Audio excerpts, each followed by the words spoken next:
स्वागत है आप सभी का बायजूस क्लासेस में। हम एक बार फिर प्रस्तुत हैं आपके सामने साप्ताहिक सर्वेक्षण लेकर अंतर्राष्ट्रीय घटनाक्रम का। और इस बार का घटनाक्रम भी काफ़ी रोचक, उत्तेजक और ये भी कह सकते हैं विस्फोटक है।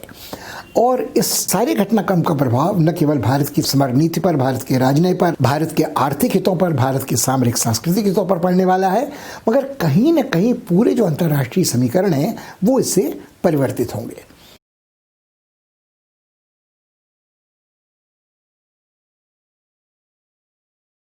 हमारी नज़र में पिछले सप्ताह की जो घटना सबसे ज़्यादा चिंताजनक थी वो ईरान से संबंधित थी। वहाँ अचानक एक ऐसी विस्फोटक घटना हुई जिसने ये एहसास कराया कि शायद विश्व एक कगार तक फिसल रहा है जिसमें अगर संकट पैदा हुआ तो उस पर नियंत्रण प्राप्त करना बड़ा कठिन होगा। ईरान की एक प्रमुख परमाणु वैज्ञानिक मोहसिन फ़खरज़ादी की हत्या दिन दहाड़े ईरान में कर दी गई, तेहरान में, जब वो तेहरान से अपने ससुराल की ओर जा रहे थे। और जाहिर है कि वो उनका बड़ा सामरिक महत्व था, उनको बहुत छुपा कर रखा जाता था, तो उनका जो आने जाने का मार्ग था वो बड़ी खुफिया तरीके से तय होता था, बदला जाता था। मगर निश्चित रूप से बाहर के भेदियों ने इसको भेद लिया था। पहले एक बम के द्वारा उनकी गाड़ी को, उनकी मोटर गाड़ी को ध्वस्त किया गया, फिर एक एसयूवी में चढ़े हुए बंदूकधारी पहुंचे, उन्होंने ताबड़तोड़ गोलियां चलाईं और मोहसिन फ़खरज़ादी को मरने के लिए लहूलुहान सड़क पर छोड़कर चले गए।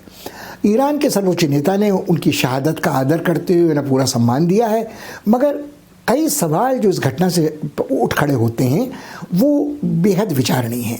अब तक किसी ने ये स्वीकार नहीं किया है कि इस घटना को, इस वारदात को अंजाम किसने दिया। जब ये प्रश्न पूछा गया बेंजामिन नेतन्याहू के प्रवक्ता से तो उन्होंने कहा, देखिए मैं बात को छुपा नहीं रहा हूँ, मगर जितनी जानकारी मुझे अभी है उसी का साझा मैं आपसे कर सकता हूँ, उससे ज़्यादा मैं कुछ नहीं कर सकता हूँ। जब मेरे पास जानकारी होगी तो मैं आपको जानकारी दूंगा। मगर जिसको सबसे अधिक लाभ होने की संभावना है वो इजराइल ही है, क्योंकि इजराइल को सबसे ज़्यादा चिंता ये लगती है कि यदि ईरान के पास परमाणु हथियार हो गए तो ईरान का अस्तित्व फिर से संकट में पड़ जाएगा। और चूंकि सबसे कट्टर जानलेवा दुश्मनी इजराइल की और ईरान की ही है। लोगों को आज ये बात याद आ रही है कि आज से 2 वर्ष पहले 2018 में बेंजामिन नेतन्याहू ने एक प्रेस सम्मेलन किया था और उस सम्मेलन में इस परमाणविक वैज्ञानिक का एक फोटो दिखाया था जो बहुत कम लोग उसे पहचानते थे, खुफिया इसको छुपा के रखा जाता था। उन्होंने कहा, आप लोग नाम याद रखिए, फ़खरज़ादी, एक न एक दिन इसे ज़ायन लोगों के दुश्मन होने की कीमत चुकानी पड़ेगी। तो जाहिर है कि 2 साल से इस बात की तैयारी इजराइल कर रहा था कि इस कांटे को राह से हटा लिया जाए। साथ ही ये बात भी हमको ध्यान में रखने लायक होगी कि ये जो कुछ अंतिम दिन हैं ये डोनाल्ड ट्रंप के राष्ट्रपति कार्यकाल के, उसमें राष्ट्रपति ट्रंप ने भी एक बार अपने सलाहकारों से पूछा था कि क्या ईरान के परमाणविक कार्यक्रम को हमेशा हमेशा के लिए ध्वस्त कर देने के लिए उस पर एक परमाणविक हमला नहीं कर देना चाहिए। कम से कम एक बारे में उन्होंने राय अपने सलाहकारों की मान ली, फौजियों ने और पेंटागन वालों ने उसको इनके खिलाफ राय दी। मगर अमेरिका में भी, जो आज एक बुरी तरह विभाजित देश है, ऐसे लोगों की, जुझारू बाजों की कमी नहीं है, डेमोक्रेटिक पार्टी में भी और रिपब्लिकन पार्टी में भी, जो चाहते हैं कि ईरान को सबक सिखाया जाना ज़रूरी है और ईरान की नाक में नकेल कसना ज़रूरी है। अब इसके विपरीत जो बाइडेन है, उन्होंने शुरू से ये बात स्पष्ट कर दी थी कि वो उस समझौते को जो ओबामा ने अपने कार्यकाल में जिसका मसौदा तैयार किया था, जिसके लिए राज़ी कर लिया था लगभग ईरान को, बल्कि सही बात तो यह है कि ईरान ट्रंप द्वारा 215 में उस समझौते से बाहर निकल जाने के बाद भी साल भर तक उसका पालन करता रहा और साल भर बाद ही उसने कहा कि अब हम बाध्य नहीं हैं इस समझौते की शर्तों को मानने के लिए। तो कहीं ना कहीं अमेरिका में भी ये लोगों को लगता है कि यदि ये समझौता दोबारा पुनर्जीवित हुआ तो इससे अमेरिका के सामरिक हितों को नुकसान होगा और जो वहाँ के ज़ायनिस्ट समर्थक तत्व हैं, वो रिपब्लिकन हों, डेमोक्रेट हों, पेंटागन के हों, स्टेट डिपार्टमेंट के हों, परमाणु वैज्ञानिक हों, उन सबका भी कहीं न कहीं सहमति इसमें हो सकती है। लोगों का कहना था कि कोई भी इजरायली नेता अकेले अपने आप पर बिना अमेरिकी राष्ट्रपति की सलाह के, अनुमति के इस तरह का आक्रमण नहीं कर सकता था। अब 2-3 चीज़ें और देखने लायक इस घटनाक्रम के बारे में है। ये पहली बार ऐसी हत्या नहीं हो रही है। 3 जनवरी को ईरान के एक बहुत बड़े जनरल कासिम सुलेमानी की हत्या कर दी गई थी सीरिया में। एक अमेरिकन ड्रोन ने उन्हें निशाना बनाया था और बिल्कुल जैसे कत्ल करते हैं ठेका लेकर कैलकुलेटेड स्ट्राइक, उसमें उनकी कार ध्वस्त कर दी गई थी। मगर इन दोनों घटनाओं में एक अंतर है। सुलेमानी की जब हत्या की गई वो तब विदेश में थे, सीरिया में थे, और तब अमेरिका को ये कहने का बहाना मिल गया था, जो उनके बचाव के पक्ष में तर्क नहीं दिया जा सकता, कि वो वहाँ आतंकवादी घटनाओं को अंजाम देने आ रहे थे और वो जो अमेरिकी विरोधी तत्व वहाँ लड़ रहे हैं उनके समर्थक थे, उनकी रणनीति तैयार करते थे, उनको रास्ते से हटाना बेहद ज़रूरी था। जब वो हवाई अड्डे से शहर की ओर जा रहे थे उनको ठिकाने पहुँचा दिया गया। मगर तब से अब तक जो आज की घटना है ये संप्रभुता की और एकता और अखंडता की और क्षेत्रीय कार्याधिकार क्षेत्र की का सीधे सीधे उल्लंघन है ईरान का। अब समझ में विडंबना ये नहीं आती कि जब संयुक्त राष्ट्र संघ ये तर्क देता है कि सभी पक्षों को संयम बरतना चाहिए, मगर जब आप देखें तो संयुक्त राष्ट्र का जो मसौदा है, चार्टर है, उसमें साफ कहा गया है कि आत्मरक्षा का अधिकार बुनियादी अधिकार है। यदि किसी सदस्य राष्ट्र पर कोई आक्रमण होता है तो वो अपनी आत्मरक्षा के लिए हथियार उठा सकता है। वो संयम क्यों बरतेगा? वो कब तक संयम बरतेगा? क्यों ये बार बार ये समझौता करने के लिए ईरानी विवश होगा? अब यदि इस बात को आप ध्यान से सोच लें तो एक और पक्ष इस पूरे घटनाक्रम का बड़ा विचित्र है। ये दो हत्याएं अपने आप में जो 9-10 महीने के अंतराल में घटी हैं, इनके बीच में बहुत सारे ऐसे दुर्घटनाएं हुई हैं जिनको दुर्घटना कहना बड़ा कठिन है। ईरान के लोग ये मानने को मजबूर हुए हैं, ईरान की सरकार, कि ये दुर्घटनाएं नहीं थी, ये विदेशी एजेंटों ने जो घुसपैठ की थी, तोड़फोड़ की थी, जिसे अंग्रेजी में सबोटाज कहते हैं, उसका नतीजा थी। तो एक से अधिक बार, लगभग आधा दर्जन बार वहाँ के परमाणविक संयंत्रों में विस्फोट हुए हैं, धमाके हुए हैं, जिसको देखकर ये लगता है कि ईरान का जो खुफिया तंत्र है उसके भीतर विभूषणों की घुसपैठ बहुत बुरी तरह से हो चुकी है। और अब चूंकि ईरान बहुत खुला समाज है नहीं, तो वहाँ के बारे में ये जानकारी पता करना बड़ा कठिन है कि जो पिछली घटनाएं थी उसके लिए जो लोग जिम्मेदार थे उनको सज़ा दी गई कि नहीं दी गई। और ये भी अगर आप ध्यान दें तो ये पहली बार एक बड़े परमाणु वैज्ञानिक को मारा नहीं गया है। पिछले 5, 7, 8 साल में ईरान के परमाणविक कार्यक्रम को ध्वस्त करने के लिए लगभग सभी उल्लेखनीय परमाणु वैज्ञानिकों की हत्या की गई है। और ईरान के लिए ये बहुत मुश्किल होगा यदि इस स्तर का कोई परमाणु वैज्ञानिक उनके पास नहीं बचेगा, क्योंकि मोहसिन फखरीजादी जो थे वो एक सेतु का काम करते थे परमाणु वैज्ञानिक तंत्र और ईरान की सेना के बीच में। अब एक बात और है, कहीं ना कहीं ऐसा भी जान पड़ता है कि ईरान को उतावली इस बात की थी कि बाइडेन जब तक व्हाइट हाउस में पहुंचे और नया समझौता शुरू करें, उसको पुनर्जीवित करें जो ओबामा के कार्यकाल का था, उसके पहले वो इतना परमाणु ईंधन जुटा ले, सामग्री जुटा ले, ताकि उस पर फिर रोक टोक नियंत्रण की संभावना बाद में न हो और वो सहर्ष नए समझौते को स्वीकार कर लें। और इसी तरह शायद इजराइल और अमेरिका के जो जुझारूबाज आक्रामक तेवरों वाले नेता हैं, उनको लग रहा था कि ईरान को ये नहीं करने देना चाहिए और ईरान को उसके पहले ही बदिया बनाने का प्रयत्न करना चाहिए। अब एक पक्ष इस सब के बाद बचा रहता है। ईरान बार बार ललकार के लिए कहता है कि हमारे देश की जो दुश्मन है उन्हें इसकी बड़ी कीमत देनी पड़ेगी, हम इसका भरपूर बदला लेंगे। मगर ये सोच पाना कठिन है कि ईरान ये बदला कैसे लेगा। यदि ईरान तत्काल जवाबी हमला करता है, तनाव को बढ़ाता है, तो ईरान और अमेरिका के बीच संबंधों को सुधारने में और देरी लगेगी, और जिसकी ज़रूरत इस समय ईरान को है।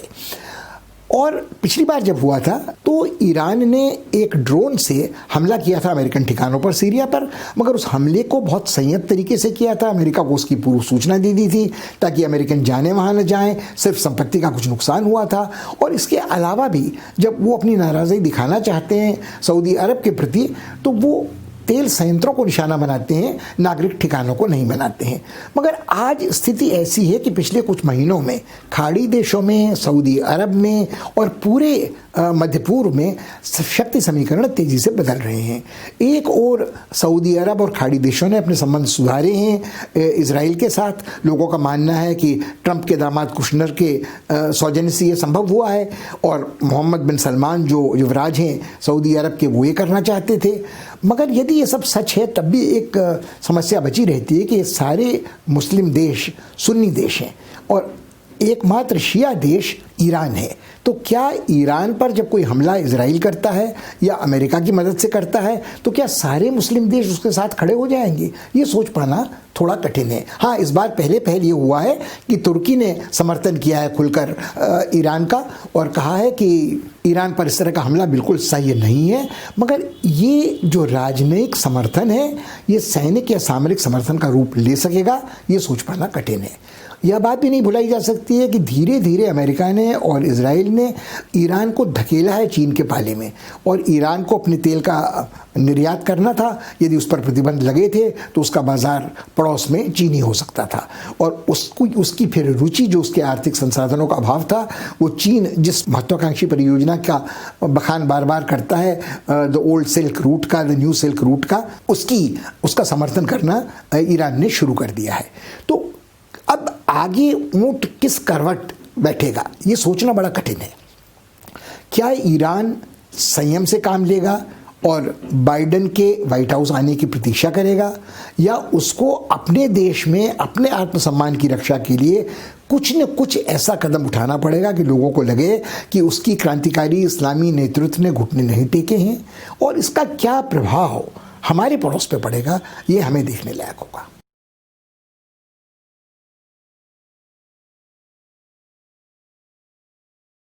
पिछले सप्ताह की एक और अंतर्राष्ट्रीय घटना जो सिली फुलझड़ी की जैसी साबित हुई वह G20 का सऊदी अरब में शिखर सम्मेलन था। बड़े देर से सऊदियों को इस शिखर सम्मेलन की प्रतीक्षा थी। वहाँ के युवराज मोहम्मद बिन सलमान ये चाहते थे कि उन्होंने अपने देश का जो कायाकल्प किया है, एक सामंती संस्कार वाले देश को वो ले आए हैं जनतांत्रिक संस्कार की ओर। वहाँ उन्होंने माधवान की हत्या के जो आरोप उन पर लगे हैं उनका निराकरण करने का काफ़ी प्रयास किया था। उन्होंने महिलाओं को मत दिए थे, महिलाओं को गाड़ी चलाने की अनुमति दी थी। उन्होंने अपने देशवासियों को वातानुकूलित मालों में जाने की इजाज़त दी थी। उन्होंने शराबबंदी के सख्त कानून वहाँ से हटा लिए थे। और जिस तरह से उन्होंने उस अपने राक्षसीकरण के खिलाफ एक अपनी दलील तैयार की थी कि जब लोग कहते थे कि एक सऊदी मूल के अमेरिकन पत्रकार जमाल खाशोगी की हत्या तुर्की में हुई थी, तो उसका सीधा सीधा उसकी हत्या के सूत्र युवराज के तक पहुँचते थे। मगर ये सब बातें दीगर हैं। ये सबको ये बात पता थी कि इस बार चूंकि कोविड का संकट है तो ये शिखर सम्मेलन इसी माध्यम से होगा, वर्चुअल माध्यम से होगा, डिजिटल माध्यम से होगा। इसकी सबसे बड़ी समस्या ये थी कि यदि अन्य शिखर सम्मेलन में भाग लेने वाले लोग वहाँ पहुँचते तो वो अपने देश की बदली स्थिति लोगों को दिखा सकते। मगर जब ऐसा संभव नहीं हुआ तो जहाँ तक उनका प्रश्न था, एक बड़ी सीमा तक उनकी रुचि इस शिखर सम्मेलन से हट गई। जहाँ तक भारत का प्रश्न है, भारत के लिए भी निराशा की बात थी, क्योंकि सऊदी अरब ने लगभग पिछले 6-7 महीनों से ये कोशिश की थी कि वो प्रचार प्रसार ये करे कि वह भारत के साथ G20 को एक नई दिशा देने का प्रयास करेगा। भारत के साथ एक सामरिक समझौता होगा, भारत के साथ बड़े पैमाने पर तेल की खरीद फरोख्त होगी, और आर्थिक हो या सांस्कृतिक हो या सामरिक हो, भारत की भूमिका G20 में बढ़ेगी। तो जाहिर है भारत का भी निराश होना स्वाभाविक था। मगर हमारा ये मानना है कि यदि आप थोड़ा गंभीरता से और ठंडे दिमाग से देखें तो G20 को इतनी गंभीरता से लेना कोई अक्लमंदी नहीं है। G20 आखिर है क्या? G20 नाम का एक ऐसा अंतर्राष्ट्रीय बहुपक्षीय सम्मेलन है जिसमें दुनिया के 10 सबसे बड़ी अर्थव्यवस्थाएं शामिल हैं। उनके अलावा जो बड़े देश हैं कुछ वो शामिल हैं। आप देख लें कि अमेरिका है, चीन है, जापान है, इटली है, फ्रांस है, जर्मनी है, भारत है, ग्रेट ब्रिटेन है, ऑस्ट्रेलिया है, कनाडा है, ब्राज़ील है। मगर यदि आप इस सूची पर नज़र डालें तो अब इसमें रूस भी है जो 10 सबसे बड़ी अर्थव्यवस्थाओं में नहीं है, मगर एक बहुत बड़ी ताकत है। और इसमें जापान एक बहुत बड़ी आर्थिक शक्ति है, मगर उसकी सामरिक और राजनीतिक शक्ति बिल्कुल ऐसी नहीं है। इसमें चीन है, और ये कल्पना करना कठिन है कि आज के हालात में भारत सऊदी अरब के संग भी मिलकर कोई ऐसा समझौता या ऐसा संगठन कर सकता है जो चीन पर अंकुश लगाने के लिए G20 का उपयोग कर सके। जब G20 का गठन हुआ था तब ये आशा ज़रूर जगी थी कि जो बड़े देशों का वर्चस्व है, एकाधिकार है संसार के संसाधनों पर, उसके बारे में एक तर्कसंगत समतापूर्ण वितरण की बात इसके सदस्य देश कम कर सकेंगे। और कुछ ऐसे देश इसमें शामिल किए गए थे जो बड़ी ताकतें नहीं हैं मगर जो आबादी के कारण, अपनी अर्थव्यवस्था के कारण, जैसे भारत आकार के कारण उसमें शामिल थे। मगर ये सारी आशा तब की है जब भूमंडलीकरण का जो अभियान था वो पूरे उफान पर था और लोगों को लगता था कि बहुपक्षीय राजनय संसार को संकट निवारण में मददगार हो सकता है। अब यदि आप देखें इन सदस्यों को फिर एक बार देखें तो America, Brazil, Canada, Australia, France, Germany, इनमें से कौन देश ऐसा है, जापान को भी आप शामिल कर लें, जो अर्थव्यवस्था के संदर्भ में अमेरिका के खिलाफ जाने की कुचेष्टा कर सकता है। और यदि आप देखें तो इसमें चीन भी शामिल है और इसमें रूस भी शामिल है। रूस की बात हम बाद में करेंगे, मगर क्या जब चीन इसमें शामिल है जिसके साथ भारत का कोई सन्निपात, संयोग सामरिक हितों का नहीं है, भयंकर मुठभेड़ चल रही है हिमालयी सरहद पर, तो ये कल्पना करना कि हम चीन के साथ यहाँ सहयोग कुछ ऐसा करेंगे कि बहुराष्ट्रीय बहुपक्षीय राजनय में हम कुछ सार्थक हासिल कर सकेंगे, कम से कम अक्लमंदी का काम नहीं लगता। और पुतिन के रूस ने हाल के वर्षों में जिस तरह का आक्रामक राजनय का दौर अपनाया है और उन्होंने अपने हितों को जिस तरह से परिभाषित किया है, जब उन्हें तर्कसंगत लगता है तो वो चीन के साथ हो जाते हैं, जब उन्हें तर्कसंगत लगता है तो वो अमेरिकी राष्ट्रपति को दबाव डालने की कोशिश करते हैं, जब उनका मन करता है वो यूरोप पर धौंस धमकी से काम लेते हैं। मगर आप इस बात को भी देखें कि अमेरिका ने अपने पिछलगुओं को, यूरोप के जिन देशों को इसमें आने दिया है, भले ही अर्थव्यवस्थाएं उनकी हों, वो इटली हो, स्पेन हो, क्या ये ऐसे देश हैं जिनकी कोई हस्ती अंतर्राष्ट्रीय राजनय में है? और यदि आप देखें तो आज भी यूरोपीय समुदाय में सिर्फ दो देश हैं, फ्रांस और जर्मनी, जिनकी अपनी हस्ती है, और यूरोपीय समुदाय से निकलने के बाद अपनी आर्थिक हस्ती ब्रिटेन की बची रहती है। अब इन सब के साथ भारत के लिए क्या बेहतर यह नहीं होता कि वह उभयपक्षीय रिश्तों को सुधारने की तलाश करती और ऐसा कुछ प्रयास करती कि हमारे विकल्प उभयपक्षीय रिश्तों के संदर्भ में विकसित किए जा सकें। ये ज़रूर ठीक है कि जब मोदी जी पहली बार निर्वाचित हुए थे तो उन्होंने दिखाने की कोशिश की थी कि भारत की लगभग लकवाग्रस्त विदेश नीति एकाएक फिर से पुनर्जीवित हो रही है, वो अपने नए विकल्पों को तलाश कर रही है, वो गतिशील राजनय को आरंभ का सूत्रपात कर रहे हैं। तो उन्होंने हर बड़े नेता से मिलने की कोशिश की थी, वो ब्रिक्स का नेता हो, वो G20 का नेता हो। मगर आज स्थिति बहुत ज़्यादा बदल चुकी है। आज लोगों को ऐसा नहीं लगता है कि जब भूमंडलीकरण अपनी अवसान वेला में है कि इस तरह का बहुपक्षीय राजनय हमारे हित में बहुत देर तक या दूर तक हमें ले जा सकता है। अब यदि आप देखें तो कुछ और बहुराष्ट्रीय जमावड़े इस तरह के हैं जिनमें एक ब्रिक्स है, जिसमें ब्राज़ील है, भारत है, दक्षिण अफ्रीका है, रूस है और चीन है। और दक्षिण अफ्रीका और ब्राज़ील आज बिल्कुल खस्ता हाल हैं। तो आखिर क्यों हम इस अतीत के बोझ को लादे फिर रहे हैं? और यदि आप देखें तो कुछ और ऐसे जमावड़े हैं जैसे शंघाई कोऑपरेशन ऑर्गेनाइजेशन है, उसमें देखें कौन लोग सदस्य हैं। उसमें चीन है, उसमें रूस है, उसमें भारत है, उसमें कजाकिस्तान है, ताजिकिस्तान है, किर्गिस्तान है, पाकिस्तान है और उज्बेकिस्तान है। तो इनमें किस देश के साथ भारत के संबंध ऐसे हैं जो बेहद महत्वपूर्ण माने जा सकते हैं? और क्या यहाँ भी चीन को संतुलित करने की जगह हम खुद संतुलित नहीं हो रहे हैं? यदि हमें यही सब करना है तो हम रूस के साथ अपने संबंधों को उभयपक्षीय तरीके से विकसित करने की कोशिश करें। आप ये देख लें कि ये तीनों जमावड़े जो हैं, G20 वाला, शंघाई कोऑपरेशन ऑर्गेनाइजेशन वाला या ब्रिक्स वाला, ये भारत को सिर्फ भरमाने के लिए है, मरीचिका में फंसाने के लिए है कि आप बहुपक्षीय राजनय में सक्रिय रहिए, एक दिन आपको सीट मिल जाएगी और आप अपने हितों को देखने से थोड़ा भटक जाएं।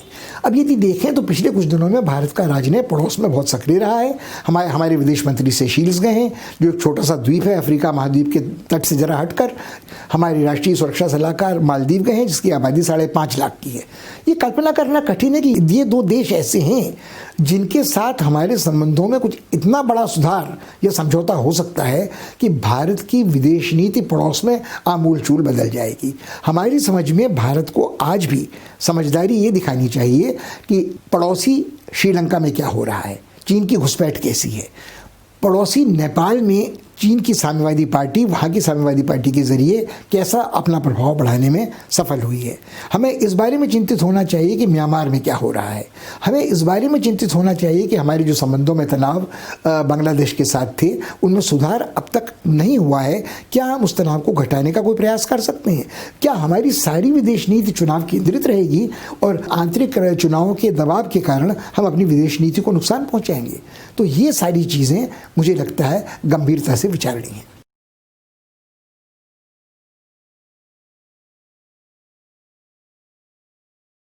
पिछले सप्ताह की बहुत सारी अंतर्राष्ट्रीय घटनाओं पर प्रभाव पड़ा अमेरिकी आंतरिक राजनीति का।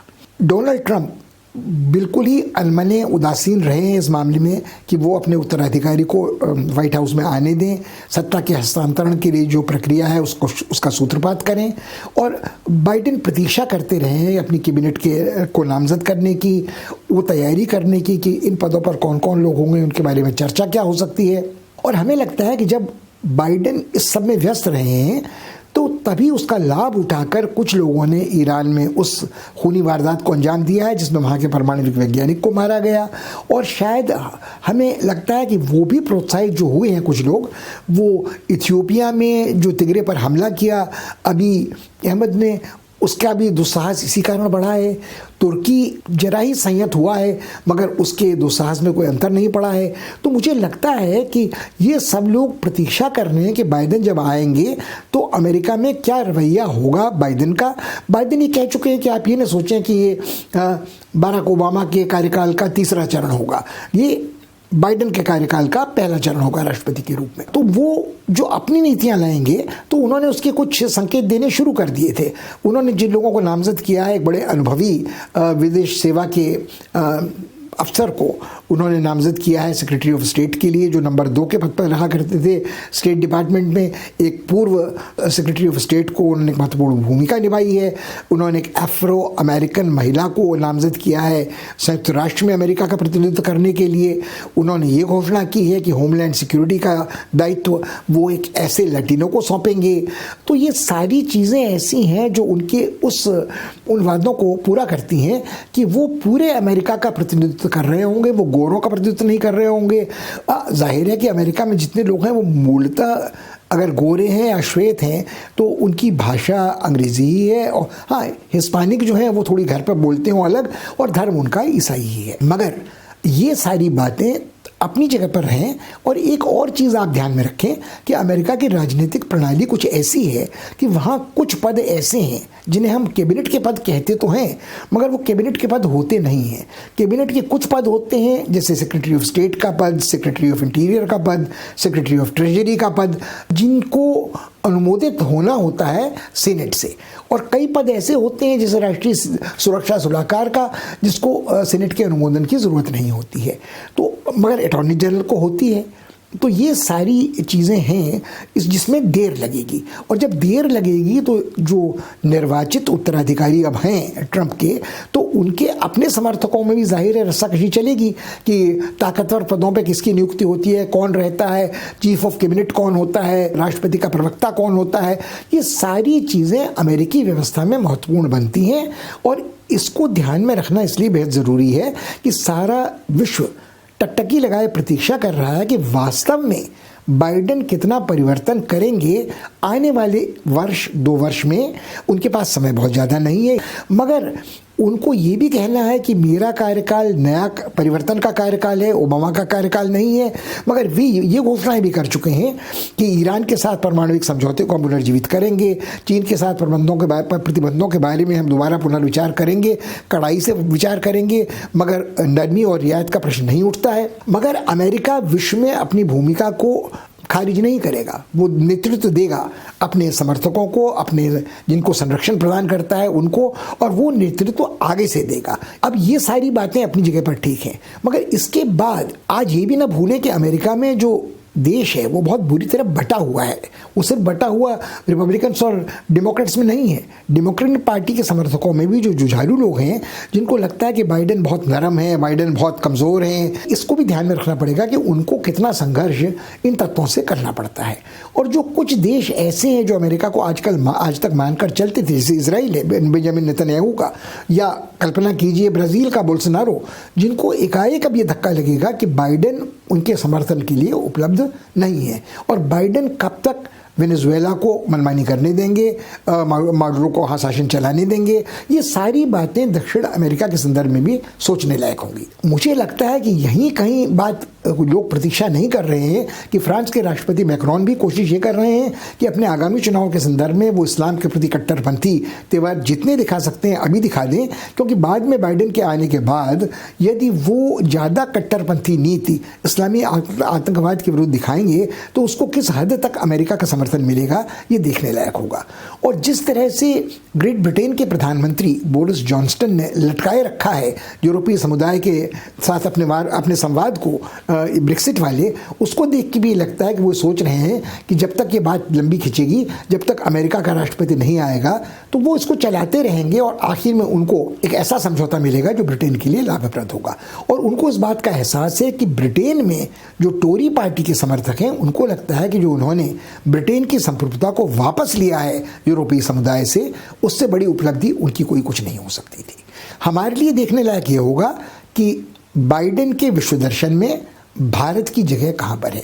जाहिर है कि वो दक्षिण एशिया में बहुत बड़ी भूमिका की कल्पना नहीं कर सकता। ये सोचना बड़ा कठिन है कि जो 6-7 दशक से अमेरिकी CIA ने और सेना ने पाकिस्तान के साथ गठबंधन किया है, मोर्चाबंदी की है, उसको एकाएक ध्वस्त कर देंगे। आज भी अफगानिस्तान के कारण पाकिस्तान का महत्व उनके दिमाग में, उनकी समर नीति में है। हाँ, मगर क्या वो भारत को हिमालयी मुठभेड़ में चीन के साथ या चीन के विस्तारवाद में दक्षिण पूर्व एशिया में समर्थन दे सकते हैं? भारत की एक समस्या ये है, जो चीन भारत को चारों तरफ से घेरने के लिए जो साउथ चाइना सी में कोशिश कर रहा है या दक्षिण पूर्व एशिया में एक आर्थिक गठबंधन बनाने की कोशिश कर रहा है, जिसमें इंडोनेशिया भी सदस्य है, जिसमें आसियान के देश भी सदस्य हैं, तो भारत को कहीं ना कहीं ये देखना पड़ेगा कि अमेरिका किस सीमा तक उसका साथ इन अलग अलग संयुक्त मोर्चों पर दे सकता है।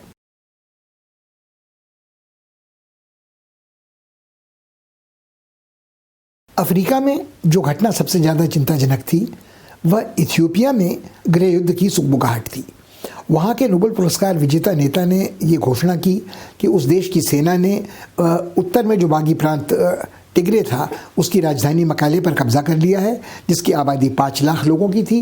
और उन्होंने कहा कि इसके बाद हमने युद्ध समाप्त कर दिया है। हाँ, हम बाहर से अभी किसी पर्यवेक्षक को नहीं आने दे रहे हैं, स्थितियाँ अस्थिर हैं, हिंसा का विस्फोट हो सकता है, मगर जैसे ही स्थिति सामान्य होगी हम बाहर वालों को यहाँ निरीक्षण पर्यवेक्षण के लिए आने देंगे। मगर जब ये घोषणा कर रहे थे तो उसी समय टिग्रे वालों ने ये जवाबी घोषणा की कि वो आखिरी व्यक्ति तक लड़ेंगे और वो युद्ध विराम को स्वीकार नहीं करेंगे। और उन्होंने एक रॉकेट से हमला इरिट्रिया की राजधानी पर किया, जिससे कई विस्फोट हुए, जिसकी पुष्टि वहाँ राजधानी में तैनात विदेशी राजनयिकों ने की है। अब ये लगभग ऐसा जान पड़ता है कि घटना उस तरफ जा रही है जिस तरह नगोर्नो कराबाख में थी कि अर्मेनिया और अजरबैजान के बीच जो संघर्ष, सैनिक संघर्ष चल रहा था, युद्ध का विस्फोट होने के बाद कई हफ्ते तक शहर में भले ही मकेले में इथियोपिया की सेना कब्जा कर ले, मगर टिग्रे का जो प्रांत है उसमें जो वहाँ की भूमि है वो पहाड़ी है, पठारी है, जंगली है, जिससे टिग्रे वाले अधिक वाकिफ़ हैं। तो वहाँ यदि वो छापामार रणनीति का सूत्रपात करते हैं तो ये सोचना कठिन है कि इथियोपिया कितनी जल्दी इस स्थान को युद्ध विराम स्थायी घोषित कर सकता है। दूसरी बात ये सोचने की है कि इथियोपिया एक बहुत बड़ा देश है, हर प्रांत में एक स्वायत्त बड़ी जनजातीय आबादी है। कष्ट ये है कि उसके सैनिक संसाधन काफ़ी हैं मगर उसके आर्थिक संसाधन बहुत नहीं हैं। तो कितनी देर तक वो इस युद्ध को जारी रख सकता है अपने ही लोगों के प्रति? एक पक्ष ये है। और जो अभी अहमद हैं उनके प्रति जो लोगों के मन में थोड़ा आक्रोश पनप रहा था दूसरी जनजातियों के, तो कहीं ये तो नहीं है कि दूसरी जनजातियों में भी इस तरह की बगावत की सुगबुगाहट हो सकती है? और क्या इथियोपिया जिस महत्वाकांक्षी बांध के निर्माण की परियोजना बना रहा था, द ग्रैंड रेनेसां डैम, क्या वो सब एकाएक खटाई में नहीं पड़ गया है? मगर उससे भी कहीं अधिक चिंताजनक बात यह है कि इस युद्ध के कारण टिग्रे से बहुत बड़ी पैमाने पर शरणार्थी अपने प्रांत से पड़ोसी देशों में गए हैं, सूडान में गए हैं, अन्यत्र गए हैं। इरित्रिया को ये लालच हुआ है कि वो टिग्रे के साथ जो विराम के वक्त उसे कुछ स्थान गंवाना पड़ा था उसको फिर वापस हासिल कर ले। तो ये गृह युद्ध जो 2 वर्ष से रुका था ये फिर फैल रहा है और इसके क्या परिणाम पारिस्थितिकी पर होंगे? सूखाग्रस्त इलाका जो सूडान का है वो कितने शरणार्थियों को झेल सकता है और वो किन अमानवीय परिस्थितियों में वहाँ जीवन यापन कर रहे हैं? जब तक स्थिति गृहयुद्ध की सी है तो क्या कोई अंतर्राष्ट्रीय संस्था या संगठन, संयुक्त राष्ट्र हो या कोई और, कोई राहत सामग्री इथियोपिया में पहुँचा सकता है? मुझे लगता है कि इथियोपिया की स्थिति लगभग एक ऐसी अस्थिर गृह युद्ध की होने जा रही है जिसको शेष विश्व बहुत शीघ्र भुला देगा, क्योंकि सीधा सीधा उसका संबंध इथियोपिया के घटनाक्रम से नहीं होता है। लगभग ये स्थिति वैसी ही है जहां लीबिया में हाल फिलहाल युद्ध विराम है, मगर तुर्की और फ्रांस और मिस्र एक दूसरे के आमने सामने खड़े हैं और वहां भी स्थिति अभी अनिश्चय की स्थिति में है। नाइजीरिया में बोको हराम वाले निर्मम हत्याकांड को अंजाम दे रहे हैं और ऐसी हत्याएं मोजाम्बिक में हो रही हैं। भ्रष्टाचार के आरोपों में दक्षिण अफ्रीका ग्रस्त है। तो अफ्रीका कुल मिलाकर जो लोगों को लगता था कि कोई प्रगति कर सकता है, उसकी कोई आशा नज़र नहीं आती। सबसे चिंतनीय विषय ये है कि यदि ऐसा होता है तो हर बड़ा देश, हर बड़ा राज्य अपने अपने हितों की चिंता करेगा और बाकी किसी को हस्तक्षेप करने देने के लिए अफ्रीका में प्रवेश नहीं करने देगा। अफ्रीका में सिर्फ चीन पैर पसार रहा है, जिसके सामरिक हित भी हैं, जिसके आर्थिक हित भी हैं, और इनका क्या प्रतिकूल प्रभाव भारत पर पड़ेगा, ये भारत के लिए सोचने लायक है।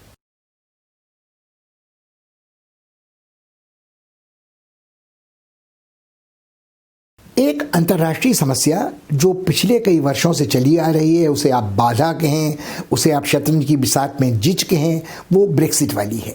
और कभी कभी समझ में ये नहीं आता कि क्यों यूरोपियन समुदाय के जो दूत हैं वो इस काम में जो साल भर से लगे हैं, आज भी आखिरी क्षण में ये कोशिश कर रहे हैं कि ब्रिटेन के साथ कोई समझौता हो जाए, जबकि वो निजी अनौपचारिक बातचीत में बात कह चुके हैं कि ब्रिटेन ने अब तक कोई भी ऐसा परामर्श या संवाद नहीं दिया है, समझौते की पेशकश नहीं की है जिसके आधार पर कोई समझौता हो सके।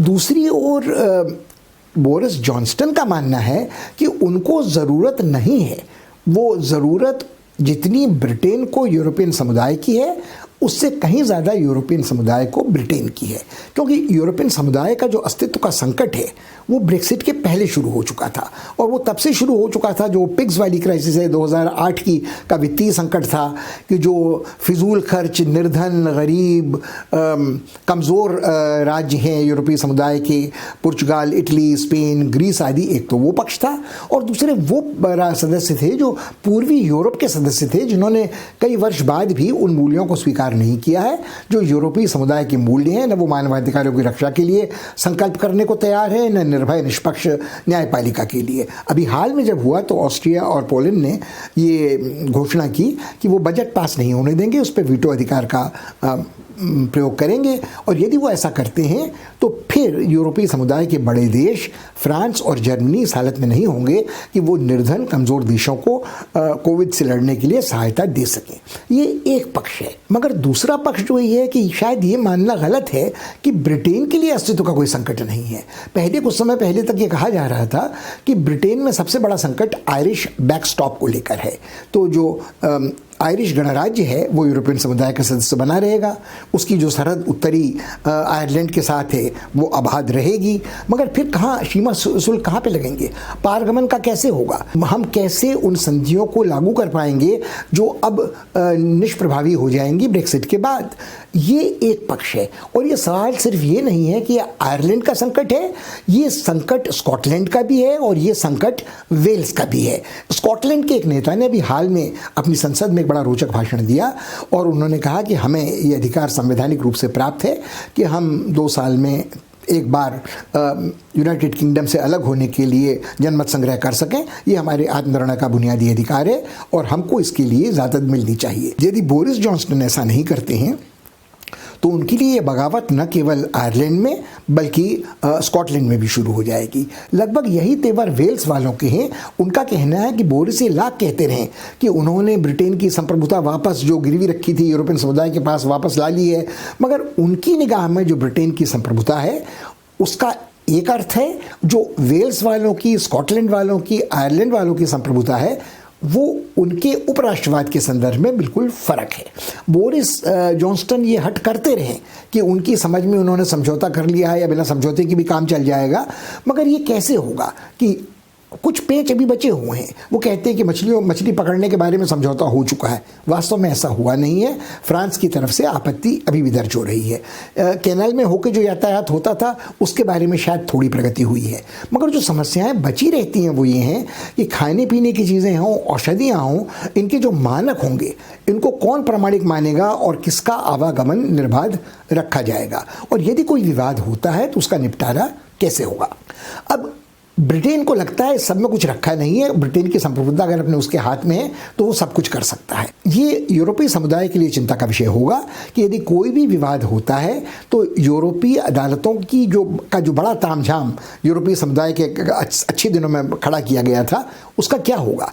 तो चाहे वो एक देश के नागरिकों का दूसरे देश के में रहने का हो, या किसी विवाद का किसी अदालत में निपटारा हो, या खासकर मानवाधिकारों को लेकर कोई विवाद हो, तो इसका क्या होगा। ये पक्ष अपनी जगह पर महत्वपूर्ण है। तो ऐसा नहीं है कि अस्तित्व का संकट सिर्फ यूरोपीय समुदाय का है, अस्तित्व का संकट ब्रिटेन के लिए भी है, भले ही छाती फुलाकर इस समय बोरिस जॉनसन ये मानने को तैयार नहीं हो।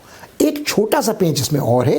कुछ लोगों का मानना है कि जब ट्रंप तानाशाही के तेवर अपना रहे थे अमेरिका में, तो बोरिस जॉनसन ने उनकी देखा देखी ब्रिटेन की संसदीय व्यवस्था को लगभग अकेले ध्वस्त कर डाला। उनके तानाशाही और अधिनायकवाद के तेवर बचे रहे, उन पर झूठ बोलने से लेकर संसदीय प्रणाली को ध्वस्त करने के सारे आरोप लगाए गए, और महारानी को भ्रष्ट करने का आरोप भी उन पर लगाया गया, मगर वो अब तक सबसे बचे रहे। आखिर में उन्हें बलि का बकरा बनाकर अपने सलाहकार डोमिनिक कमिंग्स को नंबर 10 डाउनिंग स्ट्रीट से बाहर कर दिया, मगर उनके तेवरों में, निरंकुशता में कोई अंतर नहीं आया है। कुछ लोगों को ये भी लगता है कि बोरिस जॉनसन, उनकी कोशिश ये है कि इस बीच अगले 8-10 दिनों में यदि वैक्सीन कोविड की आ जाती है और उसका टीकाकरण शुरू हो जाता है इंग्लैंड में, ग्रेट ब्रिटेन में, तो वो छाती फुलाकर अपने नागरिकों से कह सकते हैं कि मैंने देखिए जो कुछ मैं कर सकता था कर दिखाया है। यदि ब्रिटेन अपनी संप्रभुता को अपने हाथ में नहीं रखता तो उसे दूसरों पर निर्भर रहना पड़ता। अब सोचने की बात भारत के लिए है कि भारत उपनिवेश रहा है ग्रेट ब्रिटेन का, मगर क्या हमारे आज रिश्ते ग्रेट ब्रिटेन के साथ उतने करीबी हैं जितने आज़ादी के ठीक बाद के वर्षों में थे, राष्ट्रमंडल के सदस्यता के दिनों में थे, गुट निरपेक्षता के आंदोलन के चरमोत्कर्ष के दिनों में थे। अब भारत जितना करीब जा चुका है अमेरिका के, उसने अपने जो विकल्प खोले हैं, तलाश किए हैं सैनिक साज सामान की खरीद से, वो उनकी एक प्रतिस्पर्धा ब्रिटेन की उत्पाद से होती है। हम हवाई जहाज खरीद रहे हैं फ्रांस से, हम मिसाइल खरीद रहे हैं इजराइल से, और हमारा जो दूसरा बड़ा बाज़ार है वो सोवियत संघ के दिनों से आज तक चला आ रहा है, वो रूस का है। तो कुछ हम सामान कनाडा से भी खरीदते हैं।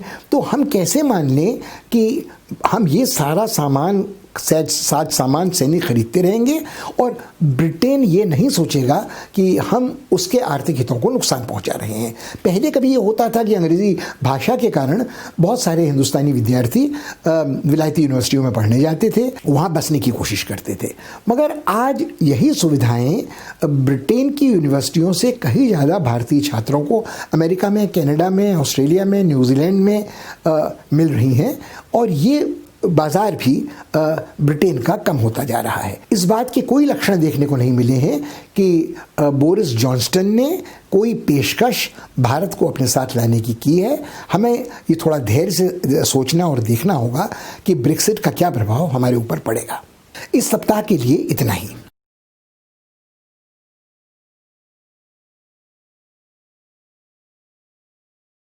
मगर समापन के पहले हम आपको कुछ बातें याद दिलाने की कोशिश करेंगे कि पिछले सप्ताह के घटनाक्रम में भारत के लिए जो बात सबसे चिंताजनक रही है वह यह है कि संसार में अंतर्राष्ट्रीय घटनाक्रम का जो गुरुत्वाकर्षण का केंद्र होता है वो भारत की प्राथमिकताओं से, एशिया से, दक्षिण एशिया से हटकर उन स्थानों में चला गया है जहां भारत हाल फिलहाल उस स्थिति में नहीं है कि कोई निर्णायक भूमिका निभा सके।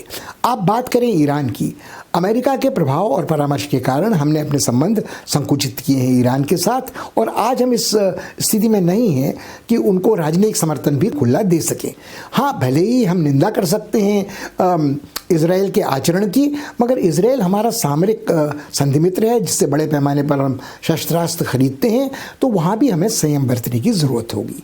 अब यदि आप देखें तो G20 के बारे में जो आशा भारत ने लगा रखी थी वो तो वैसे ही निर्मूल साबित हो गई। यदि आप देखें तो लगभग यही कहने को आपको मिलता है। सऊदी अरब और इजराइल के संबंधों में जो सुधार हुआ है, सऊदी अरब और खाड़ी देशों के संबंधों में इजराइल के साथ जो सुधार हुआ है, उन शक्ति समीकरणों के बदलने के बाद भारत के लिए ये कल्पना करना कि सऊदी अरब के लिए उसकी वही उपयोगिता रहेगी जो तब थी आज से साल भर पहले, जब G20 सम्मेलन का आयोजन किया जा रहा था और सऊदी अरब का प्रयास ये था कि भारत के समर्थन से वो एक आर्थिक सामरिक मोर्चाबंदी कर सके। तो ये तीनों चीज़ें ऐसी हैं जो भारत को विस्थापित करती हैं शक्ति समीकरणों के केंद्र से।